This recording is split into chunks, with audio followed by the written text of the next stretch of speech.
મારું નામ જગદીશ રૂપારેલિયા, બિલના ટ્રેડિંગ કંપની, માર્કેટયાર્ડ B54। આજે ગોંડલ માર્કેટયાર્ડમાં મરચાની લગભગ 3500 બોરીની આવક છે, જેમાં તિલક ટ્રેડિંગ કંપનીમાં 3 ભારી મરચા બોણીમાં મેં ખરીદ કરેલ છે 8001 રૂપિયામાં। અને આ વખતે મરચામાં બગાડ ઘણો છે, એટલે ખેડૂતોને પૂરો ભાવ મળશે નહીં તો ખેડૂતોને નુકસાની જશે। એટલે આખું વર્ષ સારા ખેડૂતોને ભાવ મળે એવી હું આશા રાખું છું। અને જનરલ 8000ના ભાવ તો બોણીમાં મેં લીધું છે, પણ જનરલ ભાવ 2500 થી 3500ના છે, તો ખેડૂતોને ખૂબ સારો ભાવ મળે એવી અમે આશા રાખી છીએ। ગુજરાતમાં મોખરાનું સ્થાન ધરાવતા અને મરચામાં હબ ગણાતો ગોંડલ માર્કેટયાર્ડની અંદર ગઈકાલે રાતથી મરચાની આવક શરૂ કરવામાં આવેલી હતી।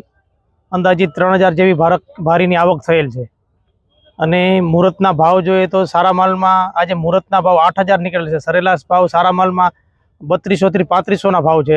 અને થોડુંક ડેમેજ અને ખરાબ માલના ભાવ જોઈએ તો એ 1200 થી 1500 રૂપિયા છે। ગયા વર્ષની સરખામણીએ 1200 રૂપિયા જેવું મરચાનો ભાવ થોડો ઊંચો છે।